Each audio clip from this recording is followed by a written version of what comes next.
የሚመጥን ባይሆንም እንዲያው ኑሯችንን ሊደጉም በሚችል መልኩ ይሆን የሚል ጥያቄዎች ተነስተዋል። ሌላው የቤት እጦት ችግር ነው። በርካታ ባለሙያ ላይ እኔ አንዳንዴ እንዲያው በልካችንም ብንሰፈር ብያስባለሁኝ ጤና ባለሙያ ነው የሚባለው ኖርማሊ የቲም ስራ ነው የሚሰራው ግን ደግሞ ሃይራርኪ ያለው በጤና ጣቢያ በጤና ዙሪያ ላይ ማለት ነው በጣም ከፍ ያለ ፕሮፌሽን ያላቸው አሉ በጣም ወሳኝ ምንላቸው እንዲያው በዛ ልክ የሆነ ነገር እየተደረገ ቢመጣ ተስፋችን እየለመለመ ይመጣል ብያስባለሁ። የጤና ባለሙያ የሚያነሳው አንዱ የኬሪየር ኢሹ ነው።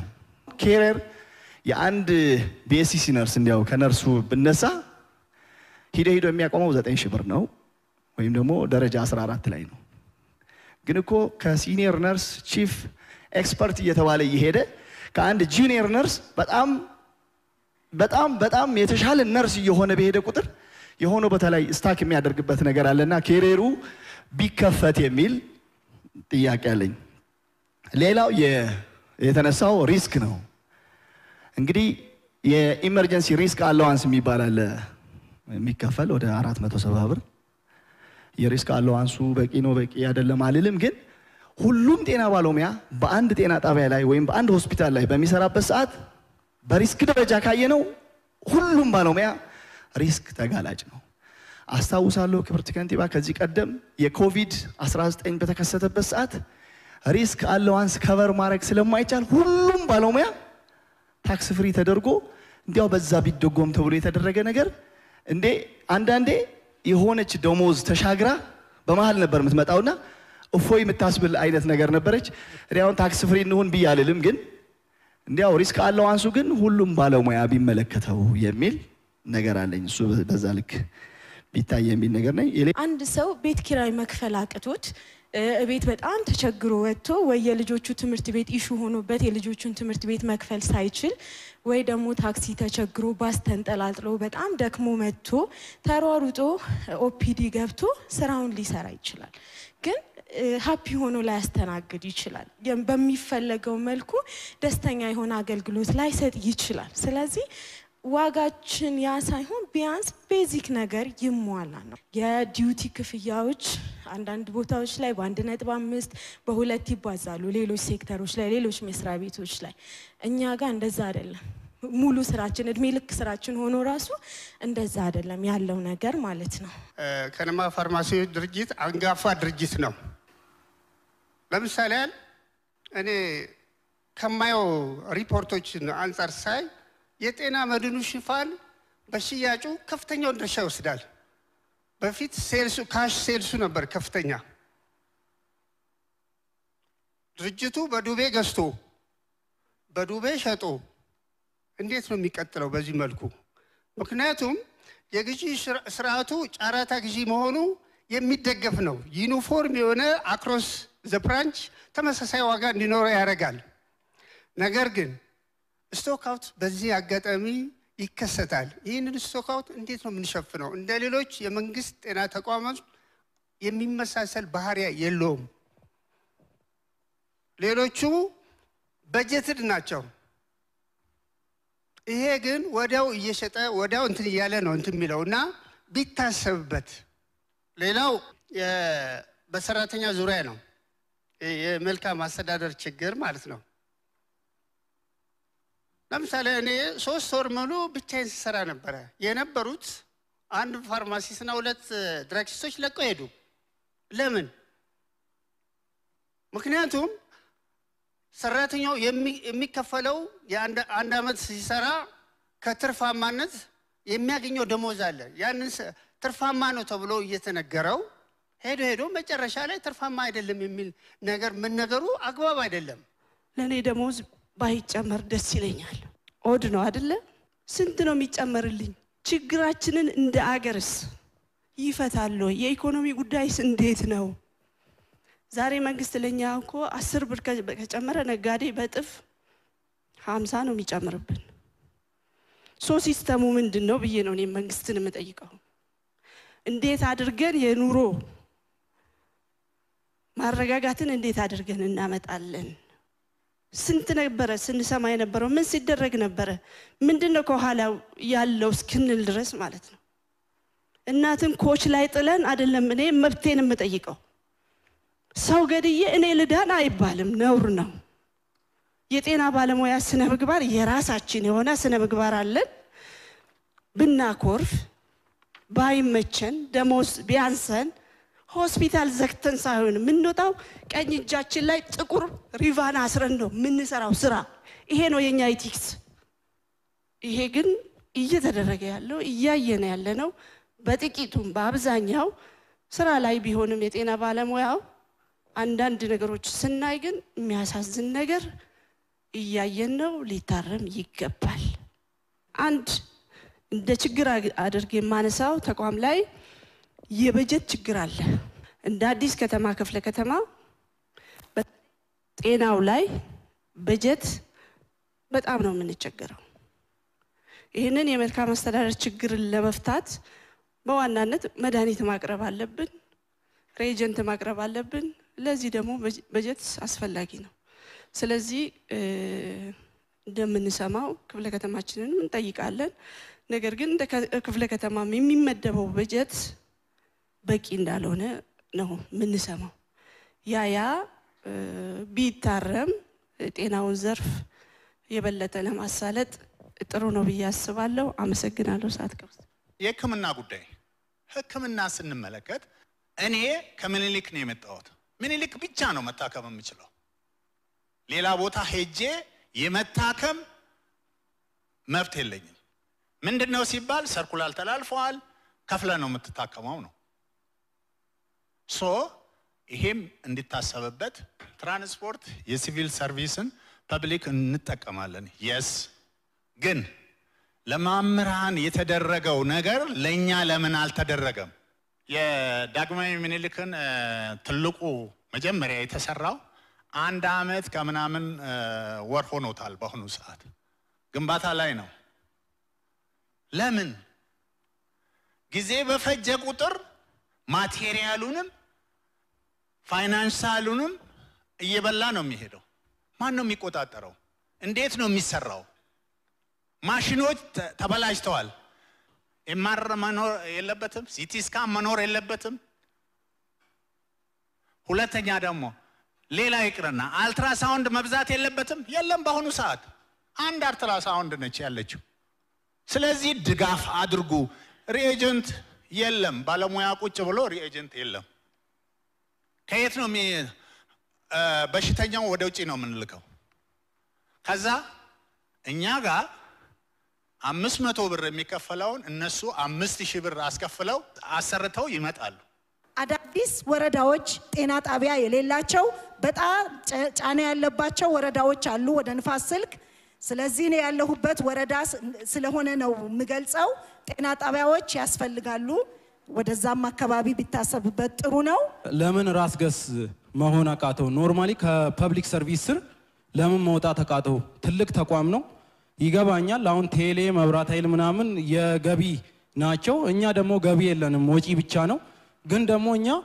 ከገቢም በላይ የሰው ልጅ ሀገርን የሚያቀኑ እዚህ ቴሌም ብትሉ ሌላ ባለሙያዎችም የሚፈጥሩ ሰርቪስ የሚሰጥ ተቋም ትልቅ ተቋም ነውና ራስ ገስነቱ ለምን በደንብ ቢታይበት ብዬ ነው ማስበው ሀገሪቷ በጣም ምርጥ ለውጥ ላይ ነው ያለችውም ለውጥ ላይ ደግሞ አሁን ባለው መዋቅርና አሁን ባለው መንግስት ነውና የትኛውም አይነት ፖለቲከኛ የትኛውም አይነት የውጪ አካል ይሄን ነጭ ጓናችሁ ለሌላ ሰው አስረክባችኋል ነው የተባልነው ለማንንም አናስረክብምም ያስረከበ ባለሙያ ካለ እኛ አሳልፈን እንሰጣለን ያን ባለሙያ ወደፊትም የትም ቦታ በጦርነትም ወቅት እስከ ጦር ሜዳ ድረስ ሄደው ሲያግዙ የነበሩ ወንድሞቼም አሉ እህቶቼም አሉ ያንን ነገር እስከ መጨረሻው ድረስ እንደምናረግ ነው አጠቃላይ በጤናው እኛም የኔም የመጣሁት ከኮተቤ ጤና ጣቢያ ነውና በክፍለ ከተማችን 10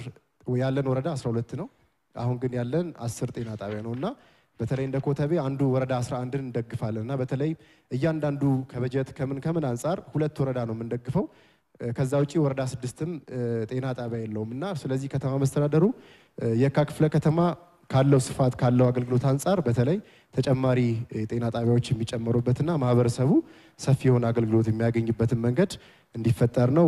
ከተማ አስተዳደሩም ትኩረት ማድረግ ያለበት ጤና ጣቢያዎችን በሆስፒታል ደረጃ ከፍ ሊሉ የሚገቡ ጤና ጣቢያዎች አሉ። ስለዚህ እነዚህን አሰስመንት ሰርቶ በተለይ ቅድሚያ ሰጥቶ ከፍ የምናደርግበትን ነው ሁኔታ ብንፈጥር እዛ አካባቢ ያሉ ማህበረሰቦች ወደ ሌላ እንግልት የማይሄዱበትን መንገድ ልንፈጥር ስለምንችል ይሄንንም ሌሎችም ቃልን በተግባር ባየንባቸው ከተማ አስተዳደሩን በደንብ እነዚህን ጤና ጣቢያዎች የሚያሰፋበትና ማህበረሰቡ በአጭር ጊዜ እዛው ባለበት ሳይርቅ አገልግሎቱን የሚያገኝበትን መንገድ ቢፈጥር የተሻለ ነው ብዬ አስባለሁ።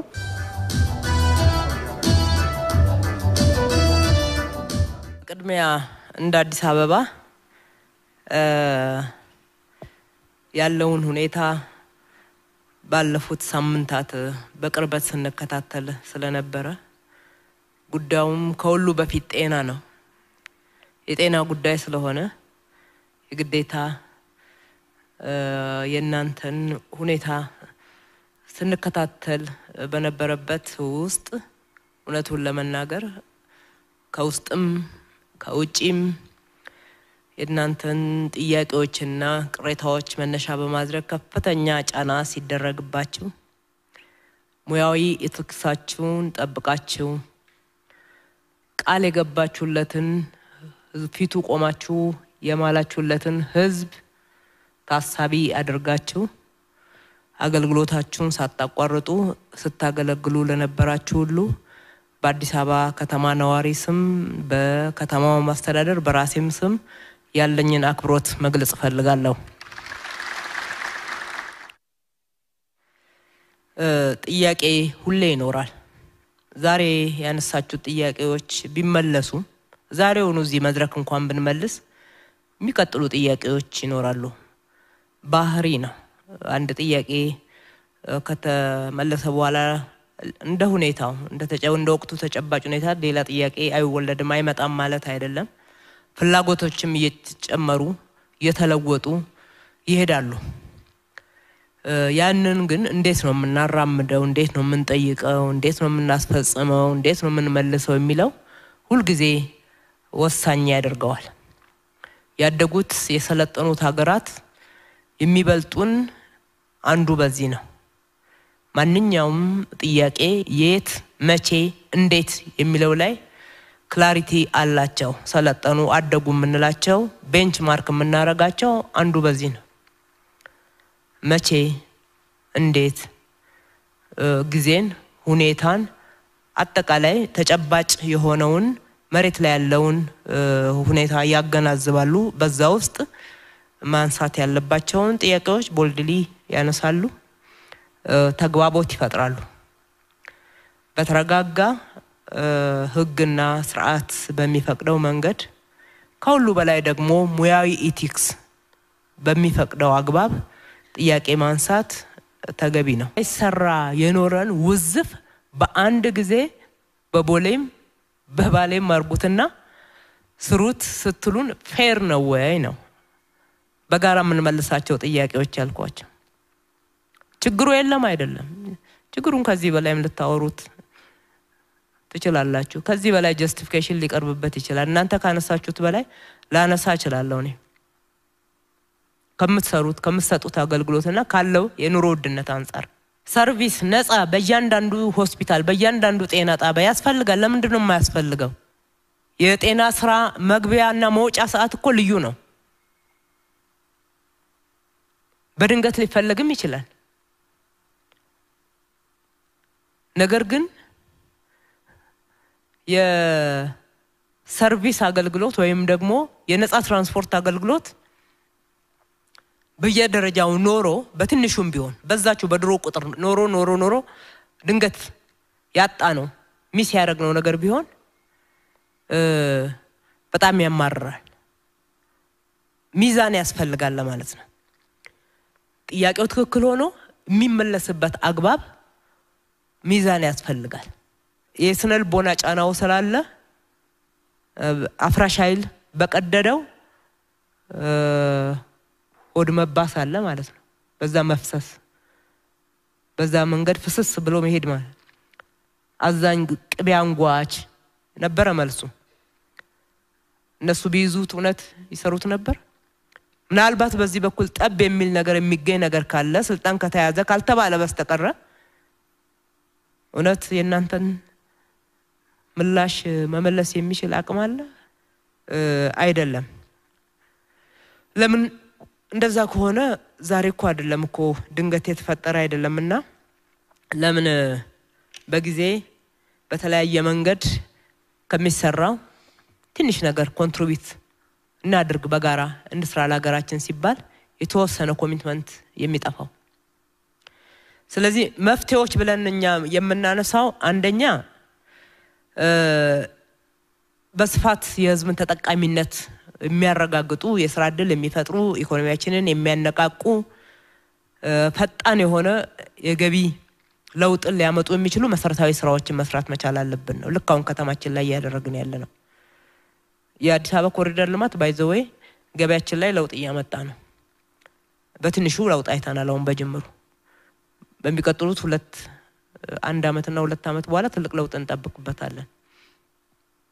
የቱሪዝም ፍሰቱን ዘንድሮ ስንት ኮንፈረንስ እንደተካሄደ በአዲስ አበባ በታው በዚህ ሁሉ ኮንፈረንስ በዚህ ሁሉ ሲካሄድ በነበረው ኤክስፖ የአዲስ አበባ ሆቴሎች የአዲስ አበባ ታክሲዎች የተለያዩ መሸጥና ግብይት የሚያደርጉ ተቋማት ሽያጫቸው በጣም ከፍ ብሏል።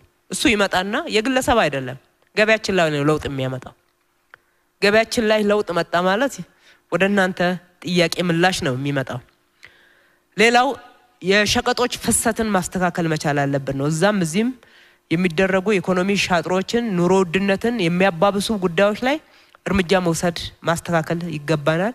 ሸቀጦች በቀላሉ ሸማቹ ጋር መድረስ መቻል አለበት። ኑሮ ውድነት እህቴ እንዳለችው ነው ለኔ እውነት ነው የተናገረችው። ገንዘብ ብትጨምሩም እኮ እዚህ ጋር ነጋዴው ከጨመረና መልሶ እዛ የሚገባ ከሆነ ጥቅሙኛ ጋር አይመጣም ነው ያለችው። ትክክል ነው። ማስተካከል መቻል አለብን። ዛሬ ለሐኪሞች ደሞዝ 50 ሺህ ተደረገ የሚባል ነገር ቢነገር በእርግጠኝነት እያንዳንዱ ነገር አፕ ኤንድ ዳውን ተቀያይሮ ነው የሚያድረው። ከቤት ክራያቸው ጀምሮ ማለት ነው። መሬት ላይ እያስተካከልን ያለነው ስራ አለ፣ መስተካከል አለበት። መስተካከል ደግሞ የሚችል ነው። እያስተካከልን እያለን ጫናውን ከዛም አብስቶ መሰነካከል አይጠቅም። ሁለተኛ ምርት መጨመር ነው። ማምረት አለብን። በቃ ስንዴ በጣም እያመረትን ነው። በየከተማው በሌማት ትሩፋት በተለይ በዶሮ በእንቁላል ለውጥ መጥቷል። ስለዚህ የኑሮ ውድነት ማሻሻል ላይ ትልቅ ስራ መስራት አለብን ብለን ርብርብ እያደረግን ነው። ማምረት የተመረተው በትክክለኛው ዋጋ ትክክለኛው ህዝብ ጋር እንዲደርስ ማድረግ፣ የግብይት ማዕከላቶችን ማስፋፋት እንዳያችሁት እነኚህ ትልልቅ የገበያ ማዕከላቶች አይታችኋል። ከሁሉም የኢትዮጵያ ክልሎች ምርት ይመጣባቸዋል። ኬላ የለም አዲስ አበባ ውስጥ የተለየ ሁኔታ እሁድና ቅዳሜ ገበያን ሰበሰብበትም ለእናንተ ሲባል በየተቋሞቻቸው አካባቢ የእሁድ ገበያዎች እንዲስፋፉ የምናደርግበት ችግሩ ስለሚገባን ነው። ያመናል እንደምትሉት አይደለም፣ ሩቅ አይደለንም። እኛም ደሞዝተኞች ነን። ሶስተኛ ከዚህ ጋራ ተያይዞ አሁንም የገበያ ማዕከል እያስፋፋን ነው። በቅርብ ቀን የንፋስ ስልክ ላፍቶንና የለሚኩራ ቁጥር 2ን እንከፍታለን። እንደገና ደግሞ አሁንም የእሁድ ገበያም በተቋማት ግቢ ቦታ ይታይ፣ ሰራተኞች እንደ ልብ መግዛት የሚችሉበት እያልን ያለነው። እንደዚህ አይነት ነገሮችን ማስፋት በጣም ያስፈልጋል። ይሄንን ካልኩ በኋላ አገልግሎት ማሻሻል ላይ ጤና ተቋምንም ጨምሮ ሌሎችንም ህዝባችንን የሚያማርሩ ቅር የሚያሰኙ አገልግሎት ማሻሻያው ሌላ የርብርብ ማዕከላታችን ነው። ከናንተ ጋራ እመጣበታለሁ። ወደ ጤናው ዘርፍ ስመጣ ከዚሁ ከአገልግሎት ጋራ ላያይዝ የመጀመሪያው ተደራሽነት ነው። የጤና አገልግሎታችን ተደራሽ ይሆን ዘንድ ከተማችን ላይ የዓለም ጤና ድርጅትንም ስታንዳርድ አይተን አጠቃላይ ህዝባችንን ፍላጎት አይተን እየጨመረ የመጣውን የህዝብ ፍላጎት እናንተ ብቻ ሳይሆን አጠቃላይ ህዝቡ ጋር በየጊዜው የተሻለ አገልግሎት የማግኘት በመድኃኒት ይሁን በሌሎች ኳሊቲ ላይፍ የምንለው ፍላጎት እየጨመረ ነው የሚመጣው። ቤት በደንብ የማግኘት ውሃ ከዚህ በፊት እንደሚጠቀመው አይደለም የሚጠቀመው ኑሮ እየዘመነ ነው ያለው። ለብዙ ነገር ነው ውሃ አገልግሎት የሚያውለው። የውሃ አቅርቦቱን በከፍተኛ ሁኔታ ከፍ እንድናረግ የሚጠይቅ ነው። የቤት አቅርቦትን ከፍ እንድናረግ የሚጠይቅ ነው። በየቦታው ዛሬ ኮብልስቶን መንገድ ብንሰራ ማንንም አይቀበለንም። አዲስ አበባ ውስጥ የአስፋልት መንገድ በየአካባቢው ማዳረስ መቻል ይኖርብናል። ትራንስፖርት ማዳረስ መቻል ይኖርብናል። በዚህ ለውጥ ዘመን ውስጥ ነው 700 የሚሆኑ ባሶችን ዘመናዊ ባሶችን ገዝተን ለህዝቡ ያቀረብነው። በየአመቱ ከ13 ቢሊዮን ብር በላይ አቅም ደካማ ለሆኑ ወይም ደግሞ ዝቅተኛ ገቢ ላላቸው የከተማችን ነዋሪዎች ድጎማ እናቀርባለን። እሱን ዝርዝር ልተውና ወደ ጤናው ተቋም በመመጣበት ሰዓት የጤና ተቋሞቻችንን ለማሻሻል አዳዲሶችን ለመገንባት ብዙ ጥረት አድርገናል። የመጀመሪያዎቹ ነባሮቹን ማሻሻል ነው። ነባሮቹን ቅድም ስታነሱት የነበረው እነ ጥሩነሽ ቤጂንግ ከነባሩ ሆስፒታል ያላነሰ ግንባታ ነው። እዚያ ያላችሁ ጤና ባለሙያዎች ታውቃላችሁ፣ ሌሎቻችሁም እዩት። እዚህ መሃል ዘውዲቱ ትልቅ ጫና ስላለበት ቀድሞ ያለው ተቋምና አሁን እየገነባን ያለነው አይገናኝም። ስሙ ግን ማስፋፊያ ነው። ራስ ደስታ ላይ እየገነባን ያለነው ተመሳሳይ ነው። ሚኒሊክ ላይ የአይን ስፔሻላይዝድ የሆነውን G+5 ብቻ ሳይሆን በተመሳሳይ ሁኔታ የፎረንሲኩም በዛ ደረጃ የተሰራ ነው። ቅድም ቶሎ ይለቅሱ ይመስለኛል። ልክ ነኝ? ስለዚህ አንድ ላይ ሁሉንም ምንድነው የጎደለው እያየን ነው የሰራነው። ይሄ ብቻ አይደለም። 3 አዳዲስ ሆስፒታሎችን ነው አበበች ጎበና እናቶችና ህፃናት ሆስፒታል በዚህ ለውጥ ዘመን ነው በዚህ ደረጃ እናት ተከብራ ባለሙያውም ጫና ቀንሶለት እናት አንድ ክፍል ለብቻ ፕራይቬት ሩም አግኝታ ማዋለድ የጀመርነው። የላፍቶና የኮልፌ ቤተል መንዲዳ ደግሞ ሪፈራል ነው። ቅድም የምትሉት ዘመናዊ ሲቲ ስካን ኤምአርአይ እነሱ ብቻ አይደሉም። ዓለም እየተጠቀመበት ያለውን የቴክኖሎጂ የህክምና መሳሪያዎች ጭምር እንተገብራለን ብለን ትልቅ ራዕይ አስቀምጠን እየሰራንባቸው ያለው 2 ሆስፒታሎች ናቸው። ሀገራችን ካሉ ሆስፒታሎች በተሻለ ስታንዳርድ እንስራ፣ አዲስ አበባን የጤና ቱሪዝም ማዕከል እናርጋት ብለን ትኩረት ባንሰጥ እንዴት እንዲህ ይሰራል? ጤና ጣቢያዎቹ እንዳላችሁት እነኚህ ዘመን ያስቆጠሩ ጤና ጣቢያዎች ጥገና ሳይደረግላቸው ኖሮ በርካታ ያረጁአሉ። ሁሉንም ባንዴ ጠግነን ስላልቻልን ነው እንጂ 28 ጤና ጣቢያዎች ላይ እኮ የሰራ ነው አፍርሶ ነው ሙሉ ለሙሉ የመስራት ያክል 28 ነባር ጤና ጣቢያዎች እንደ አዲስ ነው የገነባናቸው። 10 ጤና ጣቢያዎች ደግሞ 8ቱ በቅርብ ጊዜ ወደ አገልግሎት ይገባሉ፣ 2ቱ ሙሉ ለሙሉ ወደ አገልግሎት ገብተዋል። ፕራይመሪ ደረጃ ሆስፒታል በሚባል ደረጃ ነው የተገነቡት። እህት ያነሳሽው ትክክል ነው። በቀድሞዎቹ ደረጃ ማድረግ የለብንም፣ እንደዛ ማወዳደር ተገቢ ስላልሆነ ማለት ነው። ምክንያቱም የቀድሞዎቹ መሻሻል ነው ያለባቸው። አሁን አዳዲስ ደግሞ አቅደን የምንሰራው በጣም በተሻለ ሁኔታ መሆን መቻል አለበት ከሚያገለግሉትም የህዝብ ብዛት። እንግዲህ በሁሉም ወረዳዎች የግድ ጤና ጣቢያ ያስፈልገናል ካልሆነ በስተቀር ከአዳዲሶቹ አንፃር የዓለም ጤና ድርጅት ያወጣውን ስታንዳርድ በሚገባ አሟልተናል። ከአንድ ወረዳ ጎረቤት ወረዳ ላይ ሄዶ መታከም ምንም ችግር የለበትም። በተቻለ መጠን አቅማችን በፈቀደ ደግሞ ረጋ ብለን እነኚዎቹን መሳሪያ ሞልተንላቸው ባለሙያ ሟልተን ወደሚቀጥሉት ትንሽ ርቋቸዋል ወደ ተባሉት ፊታችንን የምንመልስ ነው የሚሆነው። ከጤና ባለሙያ ቁጥር አንፃር እኮ ከዚህ ለውጥ በፊት ወደ 13000 ጤና ባለሙያዎችን ነው የጨመርነው በቅርብ ጊዜ። የጤና ባለሙያ ቁጥርም ጨምሯል። እንግዲህ ከጥቅማ ጥቅም አንፃር የጤና ባለሙያው ወደ 32000 ደርሷል። ትላንትና መምህራኖች ጋራ ውይይት ስናደርግ ወደ 40000 ነው ቁጥራቸው፣ 41000 ቁጥር አካባቢ ነው ያላቸው። ፖሊስ ወደ 30000 ነው። ጽዳት ሰራተኞች ወደ 30000 ናቸው። የከተማው ደንብ ማስከበር ከ12,000 በላይ ደርሷል። ሌሎች የመንግስት ሰራተኞች ስንጨምር ከ200,000 በላይ ሰራተኞች አሉ። እንደናንተው ጥያቄ ያላቸው እንደናንተው ቤት ሲሰራላቸው የኖሩ አይደሉም። ጥያቄ ያላቸው የኑሮ ውድነት ጥያቄ አለ።